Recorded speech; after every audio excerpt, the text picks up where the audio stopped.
There's a certain kind of pain that doesn't come from what you feel, but from being told you shouldn't feel it, from hearing you're overreacting, you're too sensitive, you need to toughen up over and over again, until the echo of those words begins to drown out your own voice, until you start questioning not just what you feel, but whether you're allowed to feel it at all. Before we dive deeper into the truth hidden behind sensitivity, stay with me until the end, because sometimes the part of you they taught you to suppress is actually the part that holds your greatest gift. Think about it. How often have you sensed when something was wrong before anyone else did? How many times have you felt the unspoken tension in a room, the words left unsaid, the hidden grief behind a smile? How often have you carried the emotions others refuse to acknowledge, as if your heart were a sponge absorbing what the world couldn't face? You feel deeply. You notice subtleties others overlook. You are attuned not just to words, but to silences. Not just to actions, but to intentions. Yet instead of being celebrated for this profound awareness, you were made to feel defective for it, as if your emotional sensitivity was a flaw to be corrected rather than a wisdom to be honored. But what if they were wrong? What if sensitivity isn't weakness, but a heightened form of awareness? What if what the world calls too sensitive is actually deep emotional intelligence, a rare ability to perceive, to empathize, to connect? If you've ever felt like your heart is too big, if you've ever wished you could just stop feeling so much, I invite you to stay. And if you recognize yourself in these words, if you've spent a lifetime apologizing for your sensitivity, consider subscribing. Here, sensitivity isn't a burden. It's the beginning of your strength. The real question isn't, how do I toughen up? The real question is, how do I protect my gift without betraying it? How do I honor the depth of my awareness without letting a numb world convince me to shut it down? Because you weren't meant to be harder, you were meant to be wiser. And wisdom begins with the courage to feel fully, honestly. We live in a world that rewards performance over presence, efficiency over empathy, control over connection, surface over depth. In such a world, emotional sensitivity, the deep, nuanced awareness of both internal and external realities, is not just undervalued. It is often treated as a threat. Psychological sensitivity means heightened responsiveness of the nervous system. You feel more because you notice more. The subtleties of tone in a conversation, the tiny shifts in someone's facial expression, the invisible vibrations of emotional tension in a room. This is not overreaction. It is heightened perception. Psychologist Elaine Aron, who pioneered the study of highly sensitive people, HSPs, found that sensitivity is not a disorder. It's a distinct neurobiological trait present in about 15–20% of the population. Brain scans show that highly sensitive people have greater activation in areas associated with empathy, emotional processing, and sensory integration. In other words, your brain is literally wired to perceive more. But sensitivity makes you inconvenient for systems designed to favor conformity. Because a sensitive person questions unspoken injustices. A sensitive person refuses to accept cruelty as normal. A sensitive person disrupts the numbness that keeps unhealthy structures intact. And so from an early age, the world trains you, don't be so dramatic. Toughen up. Stop being so emotional. The goal isn't your well-being, the goal is your compliance. Philosophically, Friedrich Nietzsche spoke of the higher man, one who feels the burden of existence more acutely, who sees the absurdity and beauty of life with unbearable clarity. Sensitivity is not weakness in Nietzsche's view. It is a form of existential courage, the ability to stand in full awareness of life's chaos and meaninglessness without retreating into numbness.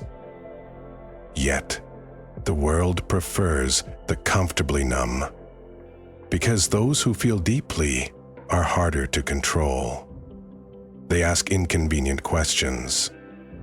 They refuse to be pacified by shallow comforts. Thus, emotional sensitivity becomes pathologized, reframed as dysfunction instead of recognized as depth. Socially, we have created a dangerous myth that strength means numbness, that resilience means detachment, that wisdom means indifference. But true wisdom is not indifference.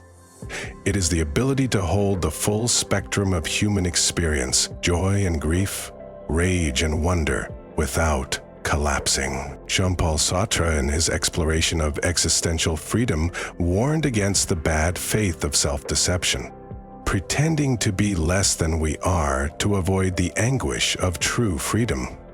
Emotional suppression is a form of bad faith. It is the betrayal of one's own awareness to fit into a world too afraid to feel. You were not born too sensitive. You were born attuned to life in ways that others were taught to forget. The pain you carry is not because you are broken. It is because you are awake in a world that often prefers sleep. And if you've been told your sensitivity is a curse, remember this. It takes far more strength to feel deeply than to numb out. It takes far more courage to stay open in a wounding world than to close off. You are not weak. You are carrying the ancient and sacred responsibility of awareness in a world that desperately needs it. If you feel the pull toward honoring your sensitivity rather than apologizing for it, consider subscribing here. We don't shame depth, we celebrate it. Before we move forward, ask yourself, when did I first start believing that feeling deeply was a problem, and what would it mean to reclaim it as my greatest gift? When you are told again and again that your feelings are too much, you eventually start believing it. You start shrinking not because your soul has diminished, but because the world keeps handing you smaller and smaller boxes to fit into. And so sensitivity, once a luminous gift, becomes a source of silent shame, not because it is inherently shameful, but because you have been conditioned to see your depth as a defect. Over time, the consequences of this conditioning are devastating. You begin to armor yourself against your own emotions. You smile when you want to cry. You laugh when you are seething inside. You dismiss your intuition as paranoia. You downplay your dreams to avoid being unrealistic. And each act of self-betrayal chisels away at your wholeness. You are still alive, but you are no longer fully living. Neurologically, suppressing emotional awareness leads to heightened internal stress. Your nervous system becomes trapped in a chronic state of hypervigilance, constantly monitoring for potential threats, constantly suppressing natural reactions. This internal battle drains your energy, clouds your judgment, and erodes your resilience over time. Psychologically, you start losing trust, not just in others, but in yourself. You question your instincts. You silence your inner knowing. You gaslight your own emotions. And the greatest tragedy? You start believing that numbness is normal. You start mistaking emotional exhaustion for maturity. You start mistaking emotional detachment for wisdom. But true wisdom is not detachment from feeling. It is integration of feeling. Knowing how to hold joy and sorrow, love and fear, without being destroyed by either.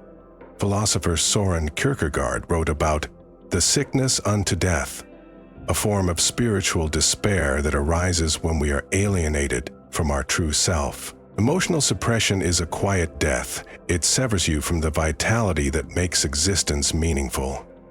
It turns life into survival, moments into monotony, dreams into distant echoes. Societally, the consequences are just as profound. A culture that shames sensitivity creates generations of leaders who rule by fear instead of empathy, lovers who guard their hearts instead of offering them, artists who censor their souls to fit into trends, communities built on transaction instead of connection. When depth is suppressed, humanity withers. When feeling is dismissed, wisdom evaporates. On the surface, everything may look fine. You go to work, you pay your bills, you post curated images of a life carefully edited to appear perfect. But beneath the surface, in the quiet moments you dare not show, there is a vast aching emptiness. A hunger, not for more success or more approval, but for more reality, more feeling, more truth, more life. Albert Camus wrote, "In the depth of winter, I finally learned that within me there lay an invincible summer." That summer, the resilient living force inside you has not been destroyed by years of suppression. It has been waiting, patiently, relentlessly. Peg Malucci, waiting for the moment you would dare to remember who you were, before the world taught you to forget. If you feel this stirring within you, this restlessness, this quiet revolt against numbness, know this: you are not broken for feeling too much. You are breaking free. You are not weak for longing for more. You are remembering. Here, we honor the parts of you others told you to bury. Here, your depth is not a liability. It's your lighthouse. Before we move forward, reflect on this. What emotions have I silenced to survive? And what parts of me are still waiting to be heard? Freedom doesn't always announce itself with fireworks. Sometimes it begins quietly. A decision whispered in your own heart. The decision to stop apologizing for how deeply you feel. The decision to stop editing yourself for the comfort of those who fear depth. The decision to protect your awareness like the sacred fire it is. The rebellion is simple. You choose to feel fully, without shame, not recklessly, not chaotically, but courageously, deliberately. You become loyal to your own soul again, even when the world demands your silence. Carl Jung said, "The privilege of a lifetime is to become who you truly are." And becoming yourself means reclaiming the sensitivity you were taught to betray. Because it was never your enemy. It was always your compass. Practical acts of emotional rebellion, radical acceptance of feelings. Stop labeling emotions as good or bad. Start seeing them as messengers. When sadness comes, let it sit beside you without judgment. When anger rises, listen to what boundary it's trying to protect. When joy erupts, allow it to dance without fear. Feelings are not problems to fix. They are truths to witness. Protect your emotional space. You are not obligated to expose your heart to those who trample it. Protect your energy with boundaries. Not as a fortress of bitterness, but as a garden wall around something precious. Not everyone deserves access to your depth. Honor your sensitivity as a strength. Practice saying, even if only inwardly at first, "My sensitivity is not a flaw. It is my superpower." Begin living from this truth. Slowly, steadily, seek out depth, not noise. Surround yourself with spaces, people, and practices that nourish your sensitivity instead of shaming it. Read books that speak to your soul. Create art that reflects your inner world. Share conversations where depth is welcome and expected. Your sensitivity thrives in authenticity, not in noise. Historical examples of inner rebellion. Emily Dickinson, who lived much of her life in seclusion, chose depth over fame and gave the world poetry of breathtaking emotional clarity. Vincent van Gogh, who struggled with overwhelming emotions, still chose to pour his sensitivity into art that touched eternity. Rainer Maria Rilke, who wrote, "Let everything happen to you. Beauty and terror just keep going. No feeling is final." These souls did not apologize for their sensitivity. They transformed it into art, wisdom, and legacy. And you are capable of the same. Not necessarily through grand acts of creation, but through the daily, sacred act of refusing to betray yourself, the quiet, relentless choice to feel fully, even when it's hard. Through the radical decision to build a life where depth is not hidden, but honored.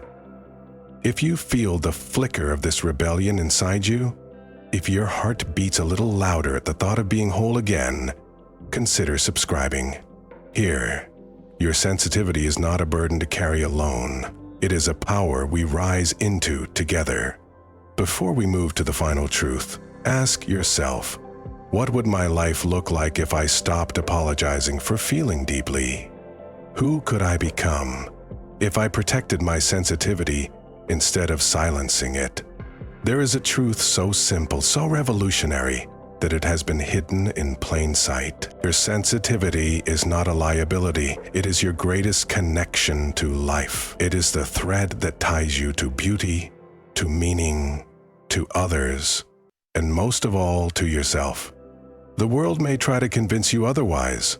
It may call your depth weakness, your empathy naivete, your awareness overthinking, but the world is wrong.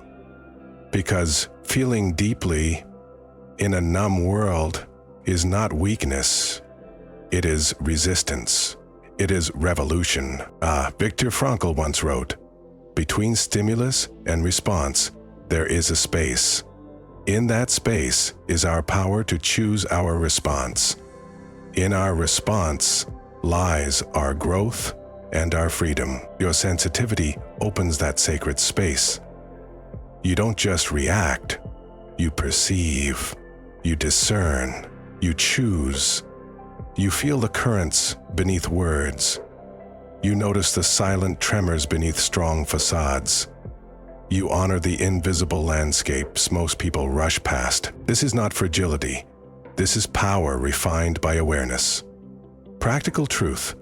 Every time you allow yourself to feel without shame, you dismantle generations of emotional repression. Every time you protect your heart instead of silencing it, you build a new legacy for yourself and for those who come after you. Every time you trust your sensitivity, you reclaim a piece of your soul once offered up for survival. And here's the most powerful realization. You don't need to toughen up. You don't need to feel less. You don't need to shrink to fit into spaces too small for your spirit. You need to expand into the full magnitude of who you already are. Sensitive, awake, courageous, to build a life that does not punish your depth, but welcomes it. To create relationships where emotional honesty is not feared, but celebrated. To walk through the world not armored against your feelings, but guided by them. You are not too much. You are not too fragile. You are not too complicated.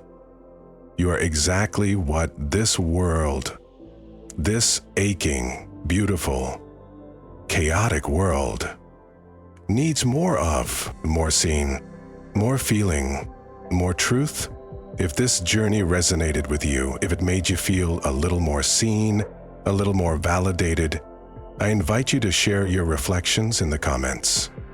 Your story matters, your feelings matter, and somewhere, someone else needs to know they are not alone in their depth. If you haven't yet, consider subscribing. Here, we honor the courage it takes to feel deeply in a world that tells you not to. Because sensitivity isn't the end of your strength. It's where your real strength begins.